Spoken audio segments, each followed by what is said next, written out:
Have you ever walked through a city and just wondered why things are the way they are? You see a huge skyscraper right next to a tiny little shop, or a house that's set way, way back from the street. It can all feel a bit chaotic, almost random. But what if I told you that it's not random at all? That behind every single building, there's a story of invisible forces, of battles and compromises. Right. So, let's get down to it.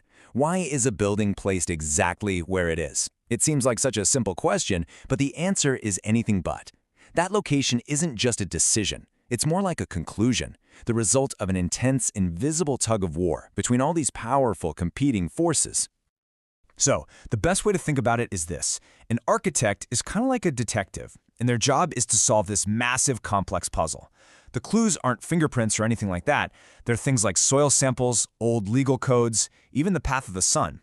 The whole goal is to piece it all together to find the one single defensible spot for a new building.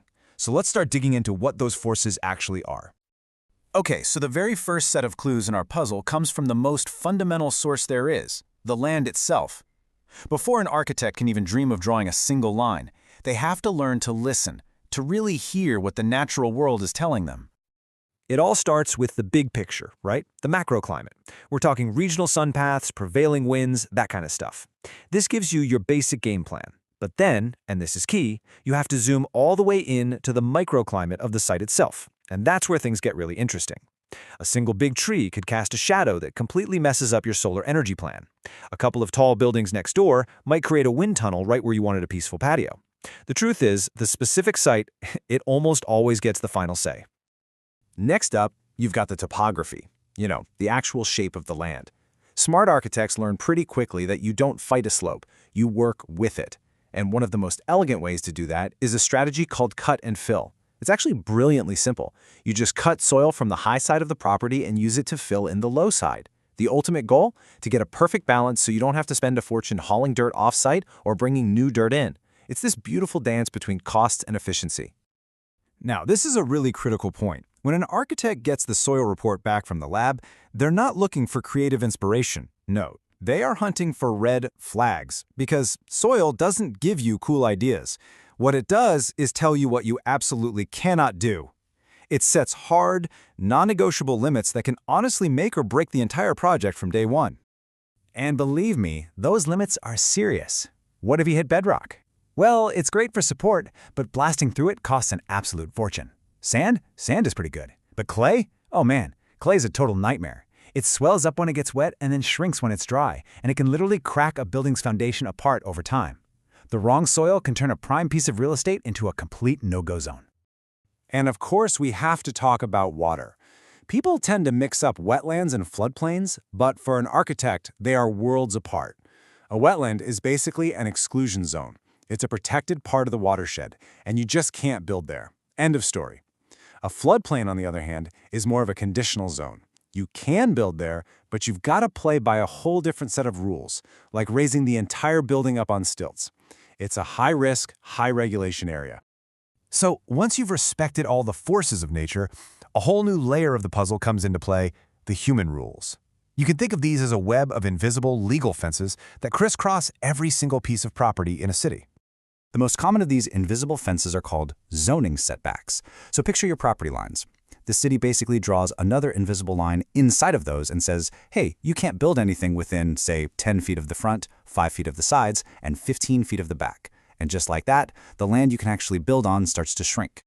But it doesn't stop there. Then you have things called easements. These are private legal rights. It could be the utility company that has the right to run a sewer pipe right through your backyard. Or maybe a neighbor has the right to use a strip of your land for their driveway. All of a sudden, another no-build corridor appears, and it often slices right through the middle of what you thought was your land.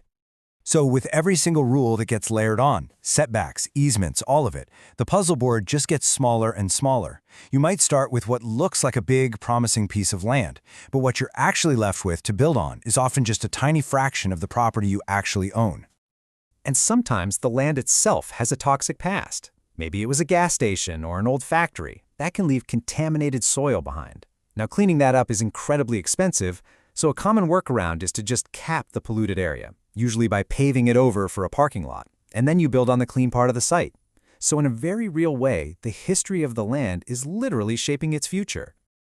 All right, so we've wrestled with the forces of nature and the rules of law. But there's a third, much more subtle force we have to consider: the unwritten social contract of the neighborhood. This isn't about what you can legally build, but what you should build to be a good neighbor. A good citizen building, as they call it, doesn't just take up space. It actually contributes to the life of the street. Its main entrance faces the public. Its ground floor windows are clear and inviting, making the street feel safer. It respects the size and the rhythm of the buildings next to it. It basically joins the conversation that the street is already having, instead of just shouting over everyone. This also means you have to understand the street hierarchy. A good design puts all the exciting, people-friendly stuff, like shop entrances and lobbies, on the busy main street. And all the functional, less pretty stuff, like loading docks and garage entrances, gets tucked away on a side street or in an alley. That way, the pedestrian experience stays pleasant and uninterrupted. And let's be honest, nothing kills a vibrant, walkable street faster than a giant surface parking lot right in the middle of it. It's a total dead zone that just shatters the whole pedestrian vibe. And that's exactly why, in good urban design, parking is almost always pushed to the back of the building, or, even better, buried underground, to preserve that human-scale magic at the street level. So, there we have it.